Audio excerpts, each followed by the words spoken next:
Captains of Industry, brought to you by Airtel. In the past 4 years, sitting at the helm of Gijima as its CEO, Jonas Bogoshi has spearheaded the company's transformation, and it now ranks as the second biggest ICT services company in terms of market share in South Africa. It also ranks as the most empowered listed ICT company by the Financial Mail and EmpoweredX. Tonight, we're talking to Jonas Bogoshi about the road ahead for Gijima, where the focus is on staying relevant in an ever-changing market, and what exactly keeps him driven. Thanks so much, Jonas, for joining us this evening. Well, let's get straight into it, because as I said, you've spent 4 years at the helm of this company. It hasn't been all smooth sailing for the business, and it's within what's been a tough couple of years from an economic growth point of view as well. What's it like steering this kind of ship in torrid market conditions? Well, firstly, thank you very much, Alicia. The last year and a bit have been very tough for Gijima. Tough on two fronts. One is what you alluded to, that tough economic conditions. But the second part was tough because of our dispute with government. So the last year and a bit have been very tough for us in general. However, I am very proud, very happy that as a company, we have emerged from all of those. Mm-hmm. So if you look, for example, at the performance of the business and we take out WIO out of all of this, the underlying business is solid. Even during the times when the economic growth is quite pedestrian, we grew top line by 15%, right? Mm-hmm. If I remove the Huyama line. So the underlying business for me is quite positive, and I'm very proud that I'm part of the team that delivered those numbers. Let's hone in, though, on those challenges that you've highlighted. And of course, the most prominent has been your exposure to the Department of Home Affairs through the Huyama online contract. It's a relationship that's really put pressure on the business. What went wrong? Well, firstly, there are details of the settlement that I will not go into as part of our agreement. However, safe to say that what really happened is that we got awarded a tender and we were delivering on it for just over 2 years. Mm-hmm. And after 2 years, together with the department, we reached it was a dispute of whether we were delivering per contract, and we also claimed that they were not delivering on their side of the bargain. So really, it was a finger-pointing exercise between the two of us. It was not an easy project because, remember, it had to do with 2010, so 2010 World Cup, that is. So it was not an easy one. So we got into this dispute, and we had options. Options were to litigate, fight government, but ultimately we decided it in the best interest of the shareholders, best interest of the country, that the two of us sat down and reached a settlement. But it was really around the contractual obligations of both parties. Of course, it's that situation that got a prominent spotlight placed on it, and the headlines were running rampant all over the place. I mean, the company and management came under severe criticism through that period. What were your initial reactions to the kind of commentary that surfaced, and how did it influence your approach to the situation, if at all? Well, obviously, when I first saw what the reaction was from the media, from the people in general, for me it was, we have to prove a point to make sure that people understand that we are on the right, because that's what we believed. I think that's something that everybody wants to do. If you are involved in something like this and the reporting is slightly negative, you want to prove a point. Mm-hmm. So at one stage, I was adamant that we have to litigate against government, that everybody must be made to obey the law, us and government together. But over time, as we involved in discussions with the department, I think sanity prevailed on both sides. And for me, it was more not about winning and other person losing, but it's about what is in the best interest of the shareholders. So what is the short term good for the shareholders? What is long term good for the shareholders? It was not an easy decision. I must tell you that even the board of Gijima, we had numerous meetings to discuss that.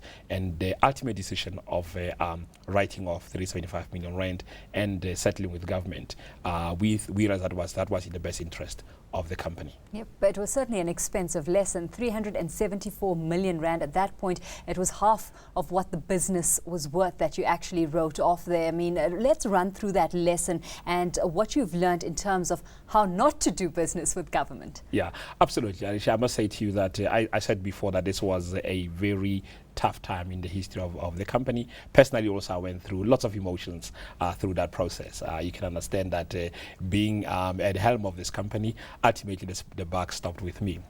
I must say, though, that what it taught me first and foremost is that remember that challenges are part and parcel of running any business. It might be a regulatory issue, it might be new competition, it might even be natural disasters. The question really, it's not whether a company goes through tough times or not. It's whether we can learn from it, whether we can avoid or minimize the same issue happening again, and whether we can bounce back. So what we have learned really is we put measures in Gijima on how to contract with government, because government has got a piece of legislation called the PFMA, the Public Finance Management Act, and it has some requirements on both government and the contracting parties. Some of them you may take for granted, and what we did is to go through and make sure that when we contract with government, we not only take into account the spirit of the law, but the letter of the law. That's the first thing. But the second part is how to ensure that we have early warning systems on risks that can happen on a project, so that it can go up to the executive level and we can take corrective actions. So we have done that, cost a lot of money in terms of implementing all of those things, but I'm quite comfortable now that I see lots of contracts happening where we say no, so we move away from business because we are aware that that may cost the same thing as home affairs. So we have learned a lesson on this one. And possibly also a lesson in guarding against putting all one's eggs in one basket. Absolutely. At that stage, government, public sector that is, was about 46% of our business. Today it's around 36%. I do expect it to go slightly higher because as private sector curtail their activity, government is spending more and more, so maybe it will go up to 40% or so. I'd love to see it around that mark, not go beyond. But hey, it's a matter of whether where the business is. Today, government is the one that's spending. And that entire experience, Jonas, must have put you in quite a pressure pot. How do you handle pressure? Well, I must say to you that this one, you don't get prepared for it, right? Maybe one day I'll write a book about it, but you don't get prepared for it. Luckily, I am a very private person, so most of the time most of this time, around the 10 months to 12 months of this, I spend most of the time with the family. I think for me that's more important, because when all these things are happening, when I go back home, then I realize what is that I'm doing, the context of why I'm working, etc. And that brings some reality, because you may be caught in the rat race and forget the context. So now and again, I'll go home and be on my own or with the family, and that really helped me to deal with the pressure. Let's take a look at how you actually reconcile differences so that you stand your ground and achieve your objectives without trampling on too many toes that could well hinder that progress or your agenda moving forward, and especially now where you've got Gijima focusing on Vision 2025. Yes. Well, I must, for me as a person, there are times when you want to win. I think I'll be surprised if you don't find any CEO who deep down is very competitive and want to win almost at all costs. But it does bring into context when you are involved with something like this. Government is a very powerful entity, right, in any country. But more importantly for us, it was one of our largest client, right? You do not go into this thing without looking at the impact it will have on the company overall. So that's what we did, and I'm glad we did that, because today we are working well with government. We continue to win business in government and very large contracts with government. So I'm very happy that we took that stance. We get more support from government now than ever before. It also gave you an opportunity to restructure the business, and I don't know how excited shareholders get when they actually see that you're going through a restructuring process, given that the company has been through its fair share of restructuring in the past. So how do you reassure investors that you're getting it right this time around? What are you telling your investors right now? Well, the restructuring of the company, yes, it partly to do with what happened with Home Affairs, but I think if I can put context to it, it probably accelerated what we wanted to do in the first place. It's not like it was the only catalyst to it. It only accelerated that.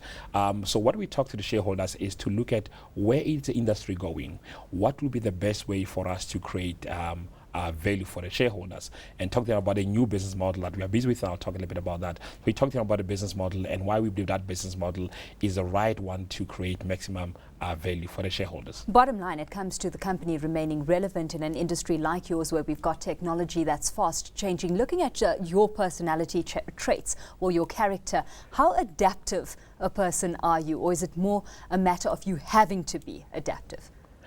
Firstly, you have to be adaptive, because if you don't, I don't think you will survive. But as a person, I really adapt. I understand that I don't have monopoly on knowledge or on intelligence.